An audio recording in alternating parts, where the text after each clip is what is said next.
कुमार नालंदा आज तक के साथ।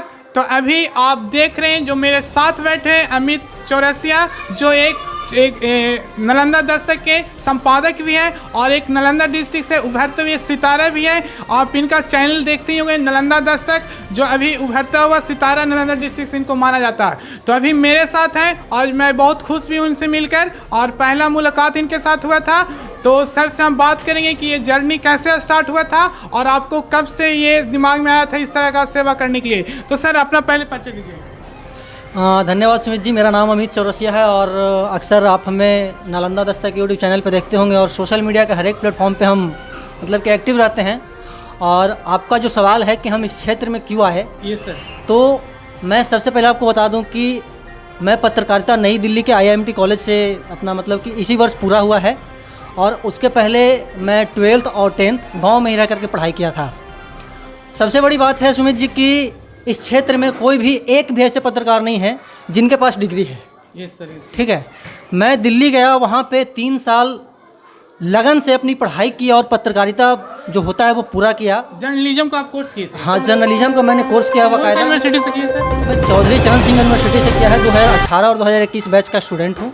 और अभी हम नालंदा दस्तक मेरा खुद का चैनल है और वहाँ पे दबे कुचले लोगों का आवाज़ हम बनते हैं, और आए दिन बहुत सारे ऐसे समस्या है जिसको उठाते रहते हैं, और बहुत सारे ऐसे समस्या हैं जो मेरे वजह से उसमें बहुत सुधार आया है।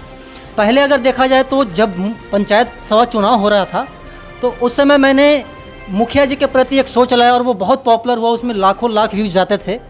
और कहीं ना कहीं ये हमारे लिए प्लस पॉइंट है कि लोग हमें देखते हैं, और लोग हमें इसलिए देखते हैं क्योंकि हम लोगों को बताते हैं कि आपके क्षेत्र में जो बुराइयां हैं, जो मतलब कि गलत काम हो रहे हैं, उसको देखिए और उस पर अंकुश लगाने का काम कीजिए। कहीं ना कहीं बहुत सारे लोग हम पे उंगली भी उठाते हैं, तो हम उन उंगली उठाने वाले लोगों को कहते हैं कि पहले आप अपने गिरेबान में झांक करके देख लीजिए कि हम कितना सही हैं, उसके बाद आप किसी पे उंगली उठाइए।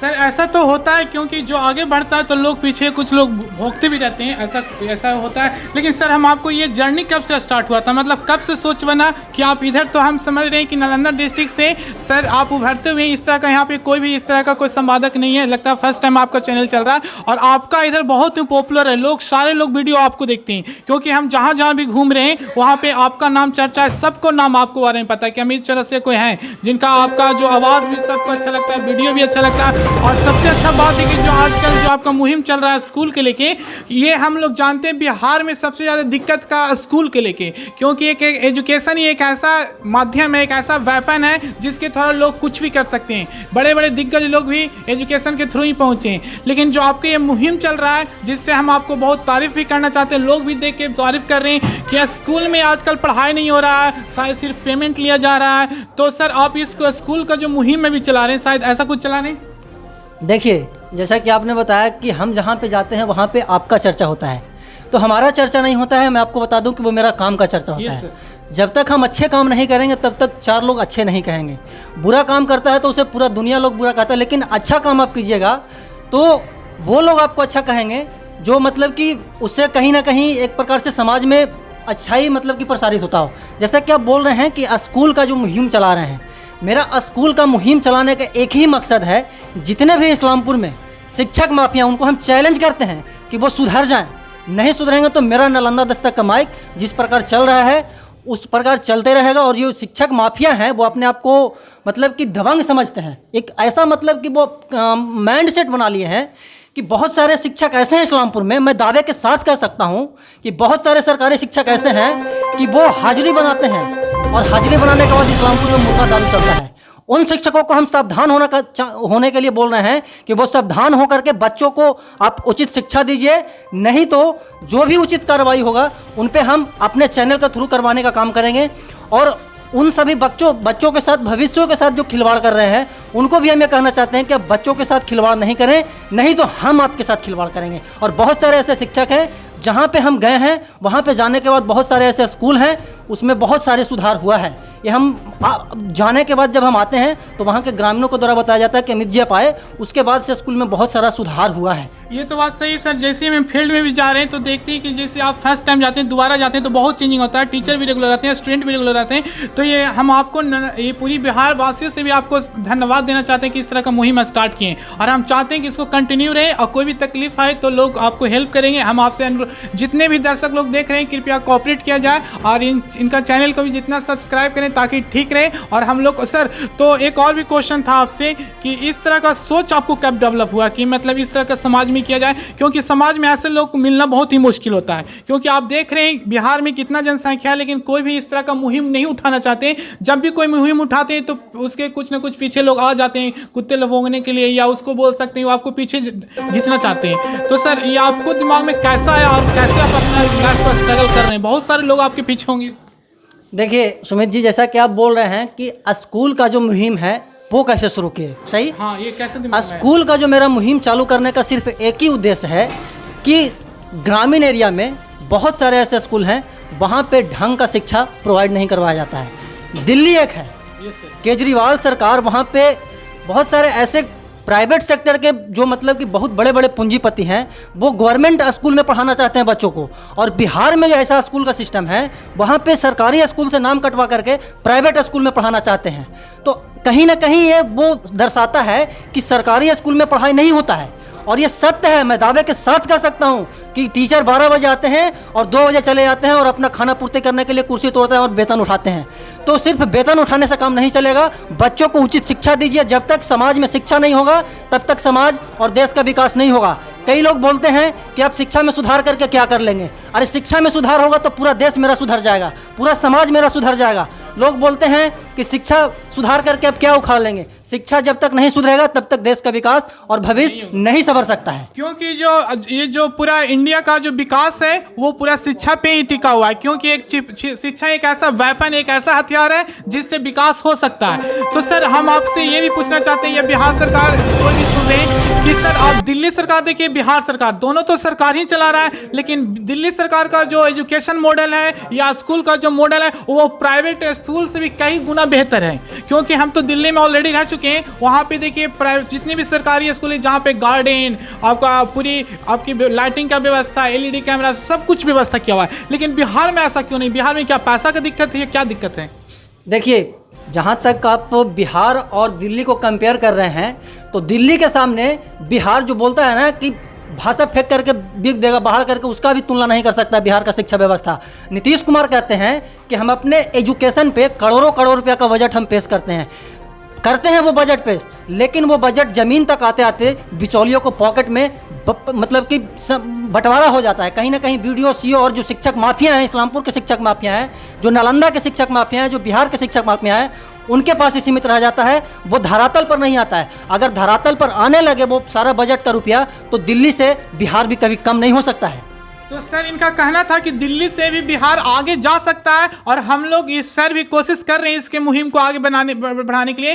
क्योंकि बिहार में एक ऐसा एजुकेशन है, बिहार में टैलेंट, प्रतिभा का कमी नहीं है, फिर भी लोगों तक ये नहीं पहुंच पाता। बजट तो आता है सरकार के थ्रू, फिर भी लोगों को ये नहीं पहुंच पाता। लेकिन सर, ऐसा सरकारी जॉब वाले लोगों को क्या मेंटलिटी हो गया कि वो काम नहीं करते, सिर्फ तनख्वाह लेते हैं? उनका ये इस तरह का सोच कहाँ तक सही है? क्या ये बात सही है? देखिए, ये बात एकदम 110% सही है। जो शिक्षक हैं, सरकारी शिक्षक हैं, वो उनके दिमाग में एक भ्रम फैल गया है कि बहुत सारे ऐसे स्कूल हैं सुमित जी कि जहाँ पे सरकार का नज़र नहीं जा सकता। एक सरकार पूरे सिस्टम को नहीं चला सकती है, इसीलिए प्रखंड में, ब्लॉक में, अनुमंडल में तमाम प्रकार के शिक्षक पदाधिकारी होते हैं, और कहीं ना कहीं शिक्षक पदाधिकारी वहाँ के जो ग्रामीण क्षेत्रों के जो स्कूल के जो शिक्षक होते हैं उनसे मिली भगत उनको होती है, और कहीं ना कहीं वो सब एक मतलब कि एक मुहिम बना लिए हैं, गिरोह बना लिए हैं, और उस गिरोह में जितने भी रुपये आते हैं वो सब बंटवारा करके खा जाते हैं। और जो बच्चों को उचित शिक्षा मिलनी चाहिए, जो मतलब कि प्योर शिक्षा मिलनी चाहिए, जिसको बोलते हैं कि एकदम प्योरिटी के साथ जैसे कि प्राइवेट स्कूल में शिक्षा मिलती है, वो शिक्षा दिया जाता है बिहार सरकार के द्वारा। लेकिन जो माफिया हैं वो उसको बच्चों तक नहीं पहुंचने देते हैं। ये बहुत बड़ी मतलब कि दुर्भाग्य की बात है। और आपने कहा कि ऐसे मेंटेलिटी वाले शिक्षकों को क्या कहना चाहेंगे? हम वैसे मेंटेलिटी वाले शिक्षकों को कहना चाहते हैं कि वो अपना मेंटेलिटी सुधार दें, नहीं तो हम सुधारने के लिए आपके स्कूल में कभी भी आ सकते हैं। जो भी देख रहे होंगे इस चैनल को या इनका आवाज़ को, कृपया उनसे भी अनुरोध है कि शिक्षा के सेक्टर में कोई भी कंप्रोमाइज न किया जाए, क्योंकि बिहार तो ऑलरेडी विकसित पिछड़ा हुआ है माना जाता है और यहाँ पे टैलेंट प्रतिभा की कमी नहीं है लोगों को। लेकिन गांव एक ऐसा गांव है बिहार में, नालंदा डिस्ट्रिक्ट में, वहाँ तक तो टीचर है, स्कूल है, सारा व्यवस्था है, टीचर उनको सरकार पैसा भी दे रहा है, लेकिन वहाँ पे जाके देखिए कुछ लोग धूप में बैठे हुए हैं, कुछ अपना काम कर रहे हैं, घर का काम कर रहे हैं, कुछ खेती का काम करके भी आ रहे हैं, क्योंकि एजुकेशन से कोई भी कंप्रोमाइज नहीं करना चाहिए। इस बात से क्या देखिए, अभी हम एक स्कूल से आ रहे हैं, वहाँ पे बिहार सरकार में मंत्री हैं, वो श्रवण कुमार का क्षेत्र है, उनका विधानसभा क्षेत्र के गांव से अभी हम आ रहे हैं। तो वहाँ पे गए तो वहाँ के जो शिक्षक थे वो धूप में कुर्सी लगा करके धूप खा रहे थे। अब बताइए कि जो शिक्षक धूप खा रहे हों वहाँ के बच्चे क्या शिक्षा ग्रहण करेंगे। और वो नीतीश कुमार के मंत्रिमंडल के जब मंत्री के क्षेत्र के वैसा स्कूल है तो अन्य सभी जिलों का क्या स्थिति होगा, अन्य सभी मतलब कि गांवों के स्कूलों का क्या स्थिति होगा। बहुत सारे स्कूल में हम गए हैं, वहाँ पे जाते हैं तो वहाँ के शिक्षकों को राष्ट्रपति और प्रधानमंत्री और मुख्यमंत्री का नाम नहीं पता है, तो वो बच्चों को क्या ज्ञान देते होंगे। वो वहाँ के जो नौनिहाल हैं, बिहार के जो नौनिहाल हैं, इस्लामपुर के जो नौनिहाल हैं, उनको क्या ज्ञान देते होंगे, वह खुद अंदाजा लगा लिया। जब एक शिक्षक को प्रधानमंत्री का नाम नहीं पता है, राष्ट्रपति का नाम नहीं पता है, तो वो बच्चों को क्या ज्ञान देते होंगे। Thank you. तो हम ये आपको चैनल के थ्रू इस मुहिम को थोड़ा बढ़ाया जाए, कोऑपरेट किया जाए, क्योंकि हम जानते हैं कि सिस्टम तो हम सुधार नहीं सकते। ये तो बिहार सरकार का है, भारत सरकार का, हम लोग एक छोटे तबके पे लोग आते हैं, अभी तो स्टार्टअप पे हैं, कृपया कर लेकिन इस मुहिम को बढ़ाया जाए। और जो भी चैनल को देख रहे हैं कृपया कर इतना आप लोग जरूर सपोर्ट करें कि जितने भी स्कूल वहाँ पे टीचर समय पे जाए, क्योंकि फ्यूचर से किसी खिलवाड़ करना बहुत ही अनुचित माना जाता है। देखिए, एक बात हम और कहेंगे सुमित जी, आपके चैनल के माध्यम से जो भी आप देख रहे हैं, शिक्षक देख रहे हैं, जो भी अभिभावक देख रहे हैं, उन शिक्षकों को मैं एक बात कहना चाहता हूं कि जितने भी शिक्षक हैं वो बिहार के नौनिहालों के साथ खिलवाड़ नहीं करें, समय पे स्कूल आएँ, क्योंकि आपको स्कूल फ्री में आने के लिए सरकार पैसा देती है, आप फ्री में बच्चों को शिक्षा नहीं दे रहे हैं। 25,000 30,000 यहाँ तक कि हेड मास्टर को 80 हज़ार सैलरी मिलता है, और कहीं ना कहीं वो हम लोग का रुपया होता है। और हम लोग के रुपये के साथ जब शिक्षक खिलवाड़ करे तो कहीं ना कहीं यहाँ के जो गार्जियन हैं, जो अभिभावक हैं, उनको भी आवाज़ उठानी चाहिए। हम तो आवाज़ उठा ही रहे हैं, और हम अभिभावकों से भी आवाज़ उठाने के लिए मतलब कि हाथ जोड़कर विनती करेंगे कि आप बीओ के पास जाइए, डीओ के पास जाइए और शिक्षकों की शिकायत कीजिए कि हमारे स्कूल में शिक्षक समय पे नहीं आते हैं, हम लोग के बच्चों को उचित मतलब कि जो एजुकेशन हो रहा है वो नहीं मिल रहा है, वो एजुकेशन मिलना चाहिए। और हम जहाँ पे भी जाते हैं वहाँ पे 4 लोग तारीफ़ करते हैं तो कुछ लोग मतलब कि बुराई भी करते हैं, तो बुराई सिर्फ वही लोग करते हैं जो शिक्षक होते हैं, शिक्षक वर्ग के लोग होते हैं, वही बुराई करते हैं। नहीं तो कोई भी ऐसा वर्ग नहीं है जो कि शिक्षा का ऐसा क्षेत्र में सुधार नहीं लाना चाहता हो। आप भी हो, गरीब हो, अमीर हो, सब चाहता है कि शिक्षक के सेक्टर में सुधार हो। जब तक शिक्षक के सेक्टर में सुधार नहीं होगा, जब तक बिहार और देश का विकास नहीं हो सकता है। तो अमीर चौरसिया तो एक उभरते हुए सितारा है, हम जानते हैं। सरकार आवाज़ सुने या ना सुने, बशर्ते जितने भी जनता सुन रहे होंगे, कृपया इस मुहिम को बढ़ाने की कोशिश करें। और ये बताएं, आपके अगल बगल में जितने भी सरकारी स्कूल है, कृपया उस पर देख रेख किया जाए, या मुखिया के द्वारा या वार्ड सदस्य जो भी प्रतिनिधि हैं, लोकल प्रतिनिधि तो देख रेख कर सकते हैं, क्योंकि हम लोग चाहते हैं समाज को विकास करना। सर ये बताना चाहते हैं, बहुत टैलेंटेड लोग हैं, मात्र 3,000 8,000 9,000 प्राइवेट स्कूल में खट रहे हैं, और वहाँ जिनको कुछ भी नहीं है, भारत के राष्ट्रपति कौन है, भारत के प्रधानमंत्री कौन है, उनको मिल रहा है 60,000 रुपये सैलरी। ये कहाँ तक उचित है हमारे समाज के लिए? क्या सरकार का इस पर क्या एक्शन करना चाहिए? अरे बिहार सरकार तो हम आपको बता रहे हैं ना कि दारू और बालू बंद करवाने में व्यस्त है। जितना व्यस्तता वो दारू और बालू बंद करवाने में है, उतना व्यस्तता अगर शिक्षा के सेक्टर को सुधार करने में लगा दे तो बिहार सोने की चिड़िया, जो कहा जाता था ना कि भारत सोने की चिड़िया है, बिहार सोने की चिड़िया अभी भी है और रहेगी। कहीं ना कहीं सरकार की नाकामयाबी है कि वो शिक्षा के सेक्टर में सुधार नहीं कर पा रही है। किसी भी सेक्टर को सुधार नहीं करे सरकार, लेकिन शिक्षा के सेक्टर को सुधार कर दे तो बिहार और देश अन्य सभी देशों की तुलना में आएगा। दिल्ली का जो सरकारी स्कूल है उसका तारीफ विदेशों में होता है, इंटरनेशनल में होता है, लेकिन बिहार का जो एजुकेशन व्यवस्था है उसका बुराई बिहार में ही होता है। तो कहीं ना कहीं ये बिहार के लिए शर्मिंदगी की बात है कि बिहार के ही लोग बिहार की बुराई करने पे तुले हुए हैं। सर एक बात है सर, हम लोग भी जानते हैं दिल्ली का जितने भी सरकारी टीचर, उनको ट्रेनिंग देने के लिए अब्रॉड भेजा जा रहा है, अदर कंट्री विदेश भेजा जा रहा है। उनके पास इतना बजट है, उनको ट्रेन दे के 6-6 महीना का ट्रेनिंग देते हैं, खर्चा कर रहा है सरकार। उसके बाद वो ट्रेनिंग ट्रेनिंग देने के लिए अपना सरकारी स्कूल में, लेकिन हम लोग का तो स्कूल का कोई ट्रेनिंग भी नहीं समझते हैं न। उनका तो कम से कम साल में 2 बार 1 बार ट्रेनिंग होना चाहिए, उनकी मेंटली ट्रेनिंग होना चाहिए। क्योंकि अगर हम चाहते हैं बिहार या भारत को डेवलप करना है तो एजुकेशन सिस्टम के थ्रू ही बढ़ सकता है, इसके अलावा कोई चारा नहीं है। क्योंकि एजुकेशन एक ऐसा पावर है, एक ऐसा मैन पावर है जिसके थ्रू आदमी आगे डेवलप कर सकता है। क्या सर इस बात? देखिए, जिस राज्य के शिक्षक मुखिया के थ्रू उनको मतलब कि नियोजित किया जाए, मुखिया के अनुशंसा पे उसको नियोजित किया जाए, वो क्या पढ़ाई पढ़ाएंगे वो आप खुद अंदाजा लगा लीजिए। दिल्ली के स्कूल को आप देखिए कि जैसा कि बता रहे हैं कि इंटरनेशनल में उसको ट्रेनिंग के लिए भेजा जाता है, और बिहार के जो सरकारी शिक्षक होते हैं उनको मुखिया को 4 लाख रुपया दीजिए, 5 लाख रुपया दीजिए, शिक्षक माफिया को 4 लाख रुपया दीजिए, 5 लाख रुपया दीजिए, आपको एक स्कूल का हेडमास्टर बना दिया जाएगा, आपको एक स्कूल का सहायक शिक्षक बना दिया जाएगा, 50,000 रुपये सैलरी उठाइए, आपको कोई बोलने वाला नहीं। ये तो बोलते बोलते ये भी बात बोले, हम आपको ग्राउंड रिपोर्टिंग दिखाएंगे कि हमारे बिहार में नालंदा डिस्ट्रिक्ट अगल बगल के लोग भी कुछ लोग हैं जिस सिर्फ कुछ जानते भी नहीं, यहाँ तक उनके पास सर्टिफिकेट नहीं है, मात्र 8 लाख 10 लाख देख के लोग जॉब खरीद रहे हैं, तो वो लोग को क्या शिक्षा देंगे। लेकिन ये सरकार को या हमें जितने भी जनता सुन रहे हो कि इस पहल को कम से कम एजुकेशन में इस तरह का कोई दरार नहीं पैदा करना चाहिए कि आपको 8 लाख 10 लाख तो जॉब दे देते हैं, अलग बात है। तो आप समझ रहे हैं कि 10 अगर उनकी लाइफ टाइम 30 साल अगर वो टीचिंग सेवा देते हैं तो कितने बच्चे से कनेक्ट होता है, और जितने बच्चे कनेक्ट हो रहे हैं तो कि उनका फ्यूचर गया खराब, तो कितना बड़ा ये कहाँ तक कनेक्टेड हो पा रहा है। शिक्षक माफिया कहीं ना कहीं बच्चों के भविष्य के साथ क्राइम कर रहे हैं, ज्यादा हम कुछ नहीं बोलना चाहेंगे। तो शिक्षा माफिया के साथ साथ सरकार भी यहाँ तक ब्लेम क्यों नहीं वैसा टीचर को एम्प्लॉयड कर रहा है? हम तो पहले ही आपको बताया कि सरकार ही नहीं चाहती है कि बिहार का शिक्षा व्यवस्था सुधरे। मुखिया जिस राज्य में शिक्षकों की बहाली करे उस राज्य के शिक्षक कैसे होंगे? मुखिया क्या जानता है, मुखिया का क्या एजुकेशन होता है? ठेप्पा छाप मुखिया होता है, 10 लाख रुपया खर्चा करके चुनाव जीतता है, और वो शिक्षकों की बहाली करेगा तो कैसे शिक्षक बिहार में पैदा होंगे? मुखिया जितने भी शिक्षक को बहाली किए उनको सिर्फ पैसा से मतलब है, उनका चमचा से मतलब है, उनके चमचागिरी किए तो भाई फैमिली वाला को लगा दिए नौकरी। अरे एजुकेशन पे लगा रहे हैं, आप उसको स्कूल में भेज रहे हैं, टीचर बना रहे हैं, ये नहीं कि ठप्पा वहाँ पे काम हो जाएगा। तो इस बात से इस मुहिम को हम लोग स्टार्ट किए। सर हम आपको बहुत बहुत धन्यवाद देना चाहते हैं, क्योंकि एक छोटे से जगह से आप इतना उभरते हुए इतना बड़े मुद्दे पे आप काम कर रहे हैं। हम जानते हैं कि सरकार के आवाज़ पास नहीं जाएगा, लेकिन जितने भी आपका देख रहे हैं कृपया इनका सपोर्ट किया जाए। और हम भी चाहते हैं, आपका भी फर्ज है, सिर्फ सर आपका फर्ज नहीं है, लोकल जो भी है मुखिया प्रत्याशी हैं, उनके पिताजी हैं, बच्चे के माताजी हैं, जो भी हैं, कृपया इस मुहिम को बढ़ाएं। क्योंकि गांव में देखिए तो मम्मी पापा भी उनको क्या बोलते हैं पेरेंट्स को, अति बच्चे को, कि अरे छोड़ा सरकारी स्कूल है, सरकारी स्कूल है। और सरकारी स्कूल का बच्चा सरकारी स्कूल में क्यों नहीं पढ़ता? ऐसा क्या कारण है?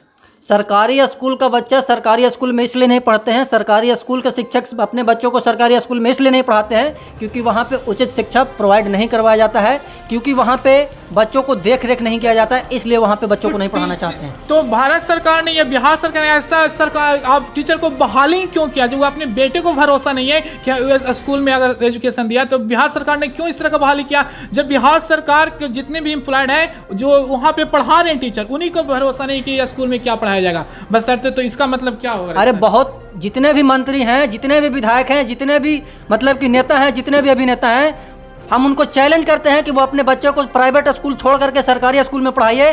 बिहार का जितना भी सरकारी स्कूल है वो दिल्ली के सरकारी स्कूल से कंपेयर होने लगेगा अगले साल से। तो आप दिल्ली में देखिए जितने भी प्राइवेट स्कूल थे, हम ऑलरेडी दिल्ली में रह चुके हैं, जितने भी प्राइवेट स्कूल थे सारे नाम कटवा के सब सरकारी स्कूल में जा रहे हैं, ये बात फैक्ट है। और वहाँ का व्यवस्था देखिए, पानी पीने का सगरो फिल्टर लगा हुआ है, एयर कंडीशन लगा हुआ है, बैठने का सिटिंग स्टाइल, गार्डन, बगीचा, स्विमिंग पूल, हर तरह का व्यवस्था किया गया। लेकिन बिहार में क्या? बिहार में तो नीचे भूइयाँ में बैठते हैं। ऐसा व्यवस्था एक भी स्कूल में ऐसा नहीं हो जहाँ पे बच्चों को फर्श पे बैठा करके, फर्श जितने भी स्कूल हैं बिहार में 98% वैसे स्कूल हैं जहाँ पे बच्चों को फर्श पे बैठा करके पढ़ाई किया जाता है। और जिस स्कूल में बच्चों को फर्श पे बैठा करके पढ़ाई किया जाता है उस स्कूल के बच्चे किस प्रकार पढ़ते होंगे, किस प्रकार उनको किन किन कठिनाइयों का सामना करना पड़ता होगा, वो हम जानते हैं, क्योंकि हम ग्राउंड जीरो पे जा करके देखते हैं कि उनको क्या क्या समस्या हो रहा है। बहुत सारे ऐसे स्कूल हैं वहाँ पे शौच के लिए शौचालय नहीं है, बच्चों को खेत में जाना पड़ता है शौचालय करने के लिए। तो उस राज्य के स्कूल की जो व्यवस्था है वो कितना सही है वो आप खुद बताइए हमको। तो सर आपका ये बहुमूल्य टाइम देने के लिए बहुत बहुत धन्यवाद। लेकिन सर एक बात, हम आपसे बहुत दिन के बाद मिले तो आपसे बात करके बहुत अच्छा लग रहा है। तो एक बात और हम आपसे पूछना चाहते हैं सर, जो बिहार में जो बेरोजगारी है बहुत चरम सीमा पे हैं। तो आप जितने भी यूथ लोग हैं उनको आप क्या अपना मतलब उनका क्या देना चाहते हैं? देखिए, बिहार में ही नहीं बल्कि पूरे देश में बेरोजगारी है। तो कम से कम हम लोग तो बिहार में तो नहीं, पूरी वर्ल्ड में, इंडिया में तो है, लेकिन हम लोग अगर मुहिम या जितने भी लोग सुन रहे हैं चैनल को, जितने भी यूथ लोग, उनको आप क्या इंस्पायर करना चाहते हैं कि वो रोजगार के कैसे तलाश कर पाए? देखिए, सबसे बड़ी बात है कि बिहार में 10 लाख से ज़्यादा ऐसे भर्तियाँ मतलब कि ऐसे सीट हैं जहाँ पे अगर सरकार चाहे तो एक कलम के दस्तखत से पूरे बिहार में 10 लाख युवाओं को रोजगार मिल सकती है। लेकिन सरकार ऐसा करना ही नहीं चाहती है। सरकार ही चाहती है कि बिहार के युवा बेरोजगार रहे, क्योंकि अगर सरकार आज चाहे तो आज बहुत सारे युवाओं को रोजगार मिल सकता है। तो कहीं ना कहीं इसमें सरकार की नाकामयाबी है। युवा में अभी भी बिहार में बहुत सारे मेधा है। नालंदा ज्ञान की धरती कहा जाता है। बिहार से बहुत सारे ऐसे मतलब कि एक भी ऐसा यूपीएससी का एग्जाम नहीं हो जहाँ पे 10 आईएएस या फिर 10 पीसीएस बिहार से नहीं पैदा होते हों। तो कहीं ना कहीं बिहार सरकार की नाकामयाबी है कि बिहार में बेरोजगारी बढ़ रही है। बिहार में प्रतिभा का कमी नहीं है, टैलेंट का कमी नहीं है, फिर भी बेरोजगार। इसका रीज़न क्या ये तो पता नहीं चल रहा है। ये तो बिहार सरकार ये नाकामयाबी बता सकते हैं। तो अभी तो हम जो डिस्कशन कर रहे थे वो स्कूल का मुहिम लेके, जितने भी सरकारी स्कूल हैं। तो सर आपको इस चैनल के माध्यम से आपको बहुत बहुत धन्यवाद, या आपके जितने भी नालंदा वासी उनकी तरफ से भी धन्यवाद। कृपया इस मुहिम को आगे बढ़ाएं और जहाँ भी दिक्कत हो तो जो भी सुन रहे हैं कृपया कोऑपरेट करने का कोशिश करें। हम लोग तो कोई उतना बड़ा तो है नहीं कि, लेकिन फिर भी एक छोटी सी मुहिम के थ्रू हम अपने बिहार वासियों या नालंदा वासियों को एटलीस्ट जागरूक करना चाह रहे हैं। तो आप बने रहे नालंदा आस्था के साथ। Thank you, thanks sir.